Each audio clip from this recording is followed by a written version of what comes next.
एक हैंडसम सा नौजवान स्विमिंग पूल में कुछ देर से स्विम कर रहा था। उसकी उम्र करीब 25 की होगी। वहीं स्विमिंग पूल के आसपास बहुत सारे लोग बैठे थे। उन्हीं में से एक लड़की की नजरें उस नौजवान पर ही टिकी हुई थी। कुछ देर बाद वह नौजवान पानी के अंदर खड़ा हुआ। वह अपने भीगे बालों को पीछे की तरफ करते हुए अपने दोनों बाइसेप्स फ्लॉन्ट कर रहा था। उसकी बॉडी के 6 पैक एब्स देखकर वह लड़की अपनी पलकें झपकाना तक भी भूल चुकी थी।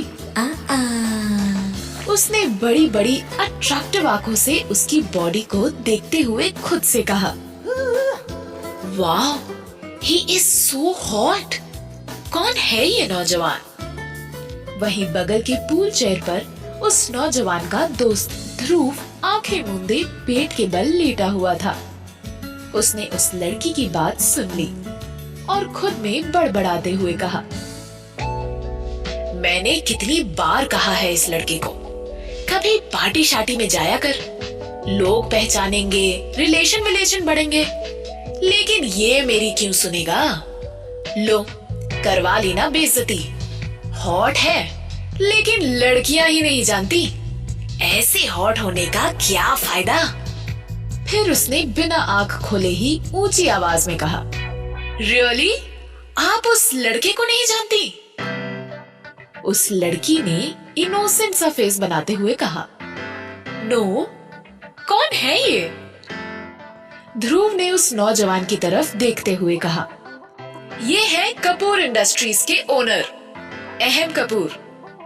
तभी उसने देखा कि वह लड़की अपने चेयर से उठी और अहम की तरफ बढ़ी। उस लड़की की नजर अहम की पूरी बॉडी पर थी। उसकी नजरें उससे हट ही नहीं रही थी।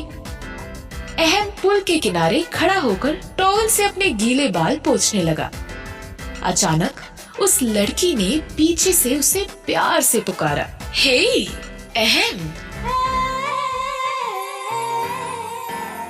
अहम तुरंत पीछे मुड़ा और वहाँ एक लड़की को खड़ा देखा जो उसे अजीब तरीके से घूरे जा रही थी। अहम को उसकी आंखों में लस्ट साफ नजर आ रहा था। वह लड़की अहम के इतने करीब थी कि वह जल्द से जल्द किसी भी तरह उसकी बॉडी को टच करने के लिए उतावली हुए जा रही थी। उसने अहम के हाथ से टॉवल लेने की कोशिश करते हुए कहा, लाओ, मैं तुम्हारा सर पोंछ दूं। उसने टॉवल लेने की कोशिश में अहम के हाथ को टच कर लिया। अहम को उसका बिहेवियर जरा भी अच्छा नहीं लगा। उसने उस लड़की से उस टॉवल को वापस लेने के लिए जानबूझकर जोर का झटका दिया। वह लड़की अचानक झटके से खुद को संभाल नहीं पाई और सीधे स्विमिंग पूल में जा गिरी। वह पूल के अंदर जोर जोर से चिल्लाने लगी, अहम, मुझे बाहर निकालो, अहम। लेकिन अहम उसकी कहाँ सुनने वाला था। वह उस लड़की को स्विमिंग पूल में छोड़कर चेंजिंग रूम की तरफ बढ़ गया। वहीं आसपास बैठे लोग उस लड़की को देखकर जोर जोर से हंसने लगे। यह देखकर ध्रुव तुरंत अपनी जगह से उठा और चेंजिंग रूम की तरफ बढ़ गया। अहम अब तक अंदर घुस चुका था। ध्रुव बाहर खड़े होकर अनजान बनता हुआ बोला, क्या हुआ? तुमने उसे पानी में क्यों ढकेल दिया? अहम थोड़ा स्ट्रिक्टली बोला, मैंने उसे नहीं ढकेला, वो खुद ही पूल में जा गिरी। लोग खुद को संभाल नहीं पाते हैं और दोष दूसरों का देते हैं। ध्रुव ने अपना सिर पकड़ लिया और बोला, अरे यार, किस मिट्टी के बने हो तुम? लड़कियां तुम्हें इतना भाव देती हैं और तुम हो कि अब क्या जन्नत से हूर आएगी तुम्हारे लिए? अहम कपड़े चेंज करते हुए बोला, मैंने कभी नहीं कहा कि मुझे लड़की चाहिए। नफरत है मुझे लड़कियों से। मैं अकेले ही ठीक हूँ। तुम कब तक ऐसे रहोगे? लाइफ में एक पार्टनर का होना तो जरूरी है ना अहम। वह झुंझलाते हुए बोला, सारी लड़कियां लालची और मतलबी होती हैं और मुझे ऐसी लड़कियों के बारे में कोई बात नहीं करनी, समझे तुम? इतना कहकर वो चेंजिंग रूम से निकला। और होटल की पार्किंग में खड़ी अपनी ब्लैक रेंज रोवर की तरफ बढ़ा। ध्रुव उसके साथ साथ चलता हुआ बोला, क्यों नहीं करनी तुम्हें बात?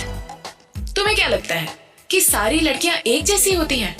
तुम्हारा ये भ्रम और तुम्हारा ये लड़कियों को लेकर जो नजरिया है, एक लड़की ही उसे बदलवाएगी। तुम्हें लगता है ना कि सारी लड़कियां पैसों पर मरती हैं, पर वो ऐसी नहीं होगी। उल्टा वो तुम्हारे चेहरे पर पैसे फेंक कर जाएगी, और अगर ज्यादा स्वाभिमानी निकली तो एक हाथ तमाचा भी उपहार में देके जाएगी। अहम ने कॉन्फिडेंटली ध्रुव से कहा, ऐसी लड़कियां, वो भी आज के टाइम में? चल देखते हैं, तेरे ये चैलेंज को भी मैं एक्सेप्ट करता हूँ। इतना कहकर उसने अपनी गाड़ी का गेट बंद किया और होटल पार्किंग से निकल गया। वह गाड़ी ड्राइव करता हुआ जा रहा था कि तभी उसके ख्यालों में उस होटल वाली लड़की का दृश्य वापस आने लगा। किस तरह वो लड़की बिना किसी शर्म और बिना किसी हया के सिर्फ पैसों के चकाचौंध में इतना नीचे गिर सकती है। लड़कियों के प्रति जो उसकी सोच है, होटल में हुई घटना ने उसे और बढ़ावा दे दिया था। उसी दृश्य में डूबा हुआ वो कब स्लम की तरफ मुड़ा, उसे पता ही नहीं चला। अचानक उसकी गाड़ी एक ब्रेकर पर उछली और अहम का ध्यान भंग हुआ। जैसे ही सामने की तरफ उसका ध्यान पड़ा, उसने तेजी से ब्रेक मारा, लेकिन बचते बचते उसकी गाड़ी रोड साइड खड़ी एक खटारा गाड़ी से जो टकराई। वह तुरंत गाड़ी से उतरा। उसी समय उसने देखा कि एक दूसरी कार सामने से तेज स्पीड में आ रही थी और रास्ते में एक बच्चा कचरा उठा रहा था। वह चिल्लाता उससे पहले ही कार के साइड बोनट से बच्चे की टक्कर हो गई। उस कार ड्राइवर ने पीछे मुड़कर देखा भी नहीं कि कौन सड़क पर गिरा। उसने अपनी गाड़ी की रफ्तार और तेज कर दी। वही वह बच्चा जख्मी होकर रोड पर गिर गया। उसका सर हल्का फट चुका था और हाथ पैर में खरोंचे भी आई थी। अहम उस लड़के की तरफ तेजी से बढ़ा। वह बच्चा जमीन पर गिरते ही जोर जोर से चिल्लाने लगा। बच्चे की चिल्लाने की आवाज सुनकर कुछ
हुई है।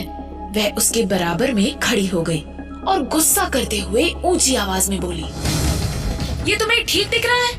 अंधे हो क्या? ऐसी गाड़ी चलाता है कोई? अमीर हो तो क्या गाड़ी हवा में दौड़ाओगे? अहम हैरानी से उसकी तरफ देख रहा था। वह समझ ही नहीं पा रहा था कि वह लड़की उसे क्यों डांट रही है।